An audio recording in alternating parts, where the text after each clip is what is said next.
So hello and welcome. तो आज हम बात करने वाले हैं एरे के बारे में। एक्चुअली एरे हमारे पास एक टाइप का डेटा स्ट्रक्चर है जिसके अंदर हम काफ़ी सारी वैल्यूज़ को स्टोर कर सकते हैं। तो चलिए देख लेते हैं कि हमारे पास एरे की ज़रूरत क्यों पड़ती है। जैसे मान लो कि मैं आपको एक एग्जांपल दूं कि करूं मैं cost engagement 1 equal to like. Actually ये हम सोशल मीडिया एंगेजमेंट की बात कर रहे हैं, ये दूसरी एंगेजमेंट नहीं है।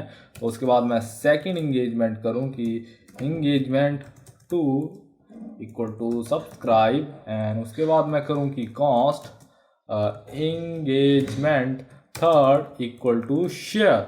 तो ये मेरे पास तीन अलग अलग वैल्यू आ गई है इंगेजमेंट की और इन्हें मैंने तीन अलग अलग वेरिएबल के अंदर स्टोर कर लिया है। बट अगर मान लो कि मेरे पास दो चार इंगेजमेंट और आ गई, जैसे कि व्यू आ गया या फिर वॉच टाइम आ गया, तो क्या उन्हें भी मैं एक अलग से वेरिएबल बना के उसके अंदर स्टोर करूंगा तो ये काम तो बहुत ज़्यादा हो जाएगा। तो इस प्रॉब्लम को हमारे पास सॉल्व करने के लिए हमारे पास एक एरे डेटा स्ट्रक्चर होता है जिसके अंदर हम कोई भी वैल्यू थ्रो कर सकते हैं और बाद में उन्हें रिट्रीव कर सकते हैं। तो जैसे मैं करूँगी cost engagement equal to like subscribe and share. तो मैंने किया ये है कि सबसे पहले मैंने फर्स्ट वैल्यू डाली है जो कि मैंने एंड की है यहाँ पे। आप यहाँ पे कोटेशन मार्क डालना मत भूल जाइए। और उसके बाद मैंने कॉमा से अगली वैल्यू के साथ सेपरेट किया है, मतलब मैंने कॉमा डाला है और उसके बाद मेरे पास सेकंड वैल्यू है, फिर कॉमा है, फिर मेरे पास थर्ड वैल्यू है। तो ये मेरे पास एक एरे बन गया है और एरे को बनाने के लिए मैंने इसे स्क्वायर ब्रैकेट के अंदर लिखा है। तो हम इसे console.log कर लेते हैं। console.log engagement. तो जैसे कि मैं यहाँ पे कंट्रोल एस करूँ तो मेरे पास यहाँ पे एक एरे बन गया है और एरे के साथ हमारे पास यहाँ पे इंडेक्सेस भी आ गई। तो इंडेक्स मैं आपको आगे बताऊँगा। तो उसके बाद हम कर लेते हैं कि हम एरे किन किन तरीक़ों से बना सकते हैं। एक तो हमारे पास ये तरीका हो गया जिसके अंदर हम स्क्वायर ब्रैकेट्स का यूज़ करते हैं और दूसरा तरीका हमारे पास ये हो गया कि मैं कॉस्ट इंगेज का यूज़ करूं क्योंकि इंगेजमेंट मेरे पास पहले से ही है और हम दो एक नाम के वेरिएबल नहीं बना सकते।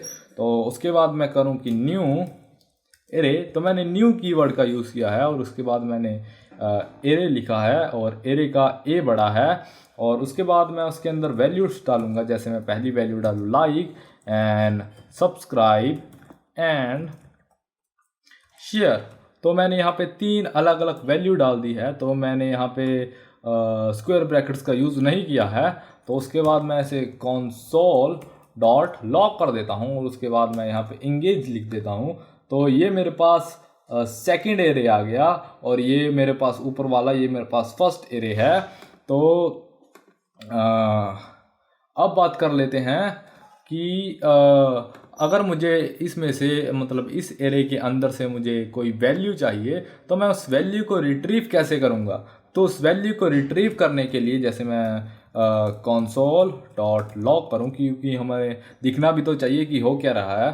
तो उसके बाद मैं करूँ इंगेजमेंट, ये हमारा एरे है, इसके अंदर हम इसके बाद हम स्क्वायर ब्रैकेट का यूज़ करेंगे क्योंकि स्क्वायर ब्रैकेट से ही हम एरे क्रिएट करते हैं और स्क्वायर ब्रैकेट के साथ ही हम जो भी हमें चाहिए एरे के अंदर से हम वो ले सकते हैं। तो इस एरे के मतलब इस या फिर स्क्वायर ब्रैकेट के अंदर हमारे पास आएगा इंडेक्स। अब ये इंडेक्स क्या होता है? एक्चुअली इंडेक्स मतलब हमारे पास एक टाइप की काउंटिंग होती है जिससे हम पता चल सके कि हमारा जो एलिमेंट है या फिर जो हमारे पास अंदर जो वैल्यू है वो कौन से पोजीशन पे है। जैसे कि हमारे पास जो इंडेक्स होता है वो हमारे पास ज़ीरो बेस होता है, तो मतलब हमारी काउंटिंग ज़ीरो से शुरू होगी। तो लाइक हमारे पास 0th पोजीशन पे है और सब्सक्राइब हमारे पास फर्स्ट पोजीशन पे है और शेयर हमारे पास थर्ड पोजीशन पे है। अगर मुझे सब्सक्राइब की वैल्यू चाहिए तो मेरे पास इंडेक्स क्या होगा? एक्चुअली तो मेरे पास इंडेक्स होगा 1 क्योंकि 0 एंड 1, क्योंकि हमारे पास जो एरे है वो ज़ीरो बेस्ड होता है, उसके अंदर हमारे पास काउंटिंग 0 से शुरू होती है। तो मेरे पास आ जाएगा सब्सक्राइब। तो मेरे पास आ गया सब्सक्राइब।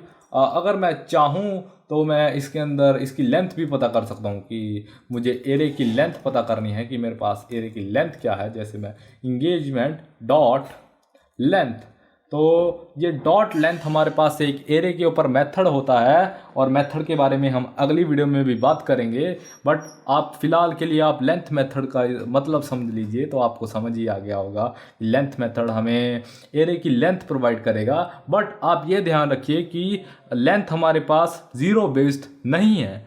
मतलब लेंथ के अंदर जितने भी हमारे पास एलिमेंट हो गए वो पूरे के पूरे गिनेगा। जैसे एक, एक, दो, तीन, लाइक, सब्सक्राइब एंड शेयर हमारे पास तीन वैल्यू है, तो हमारे पास तीन ही एरे की लेंथ होगी। और हमारे पास जो इंडेक्स है, जो कि हमारे पास मैक्सिमम इंडेक्स है, वो हमारे पास 2 होगा, क्योंकि 0, 1, 2 मैंने फिर से बता दिया आपको क्योंकि एरे हमारे पास जो है वो क्या है, ज़ीरो बेस्ड है। तो आगे चलते हैं। तो जैसे मान लो कि अब मुझे मेरे पास लेंथ चेक हो गई, मैंने वैल्यू को रिट्रीव कर लिया। और मैं आपको एक और चीज़ बता दूं कि मैं इंगेजमेंट एंड मैं स्क्वायर ब्रैकेट के अंदर मैं जावास्क्रिप्ट एक्सप्रेशन भी डाल सकता हूँ। अब ये एक्सप्रेशन क्या होता है? एक्चुअली एक्सप्रेशन वो चीज़ होती है जो हमारे पास एक वैल्यू प्रोड्यूस करे। तो जैसे मैं करूँ कि इंगेजमेंट डॉट लेंथ -1, मैंने ये किया क्या है, तो मैंने यहाँ पे इंगेजमेंट डॉट लेंथ ली है, मैंने इंगेजमेंट की लेंथ ली है, वो हमारे पास क्या आई थी, 3। और अगर मैं 3 में से 1 को माइनस कर दूं तो मेरे पास कितना आएगा, 2। और यहाँ पे मेरे पास जो वैल्यू लिखी है वो मेरे पास है 2। और हमारे पास जो सेकंड इंडेक्स पे कौन सी वैल्यू है, वो है हमारे पास शेयर, जो कि मेरे पास यहाँ पे आ चुकी है। तो इसके अंदर मैं एक्सप्रेशन भी लिख सकता हूँ। तो अब आगे बात करें कि जैसे मुझे कोई इसके अंदर से वैल्यू चेंज करनी है, जैसे मैं इन सभी को कमेंट आउट कर लूँ और इसे मैं थोड़ा सा नीचे ले आऊँ, इसे मैं थोड़ा साफ जगह पर, और मैं इसे भी कमेंट आउट कर दूँ। और उसके बाद मैं जैसे कि मान लीजिए कि अब मुझे शेयर की जगह पर मुझे व्यू चाहिए, तो मैं इसे भी चेंज कर सकता हूँ। मतलब मैं एरे को म्यूटेट करूँगा। जैसे मैं करूँगा इंगेजमेंट एंड जैसे हमने स्क्वायर ब्रैकेट का यूज़ हमने वैल्यू को रिट्रीव करने के लिए किया था, उसी तरह हम इसे एरे को म्यूटेट करने के लिए भी यूज़ कर सकते हैं। जैसे उसके बाद मैं स्क्वायर ब्रैकेट डालूं और उसके बाद हम इंडेक्स डालेंगे कि जिस इंडेक्स पे हमने वो वैल्यू चेंज करनी है। जैसे मैं डाल दूँ 2, क्योंकि मुझे लास्ट जो भी एलिमेंट है या फिर वैल्यू है उसे चेंज करना है, और मुझे चेंज किससे करना है, व्यू से। तो मैं यहाँ पे कंसोल डॉट लॉग इंगेजमेंट, तो मेरे पास ये जो है, ये मेरे पास म्यूटेट होने से पहले इंगेजमेंट की वैल्यू है। और ये मेरे पास अगर जब मेरे पास जो वैल्यू है या फिर मेरे पास जो एरे है वो म्यूटेट हो गया है, उसके बाद वाली वैल्यू है। तो मैंने यहाँ पे लास्ट पोजीशन के अंदर मैंने शेयर की जगह पे व्यू कर दिया है। बट आपके दिमाग में एक सवाल आ रहा होगा कि मेरे पास इंगेजमेंट तो कांस्टेंट है और कांस्टेंट तो चेंज हो नहीं सकते। एक्चुअली ये बात सिर्फ प्रिमिटिव वैल्यू के लिए ट्रू है। एरे जो है हमारे पास नॉन प्रिमिटिव वैल्यू है। एक्चुअली ये पर कांस्टेंट वाली बात सिर्फ प्रिमिटिव वैल्यू के लिए ट्रू है, जो कि हमारे पास ऑब्जेक्ट नहीं होते उसे हम प्रिमिटिव वैल्यू कहते हैं। बट हमारे पास जो एरे है वो प्रिमिटिव वैल्यू नहीं है, तो इसलिए हम इसे चेंज कर सकते हैं, मतलब म्यूटेट कर सकते हैं। बट मैं इसे रीडिक्लेयर नहीं कर सकता। रीडिक्लेयर मतलब जैसे मैं कर दूं कि इंगेजमेंट इक्वल टू, मैंने सारे के सारे को ही रीडिक्लेयर करना शुरू कर दिया। जैसे मैं इसे व्यू एंड लाइक कर दूं, तो मैं देखूं कि ये मेरे पास एक एरर आ गया, असाइनमेंट टू कांस्टेंट वेरिएबल, कि मैं सारे के सारे एरे को ही रीडिक्लेयर नहीं कर सकता। तो मैं इसे वॉच टाइम कर दूं और मैं इसका नाम चेंज कर दूं, क्योंकि अब मैं आपको अगले एग्जांपल देने वाला हूं, न्यू इंगेजमेंट। और अब मैं आपको बताने वाला हूं कि हम एरे के अंदर भी एरे को स्टोर कर सकते हैं। जैसे कि मुझे करना है कि अगर मान लो कि मेरे पास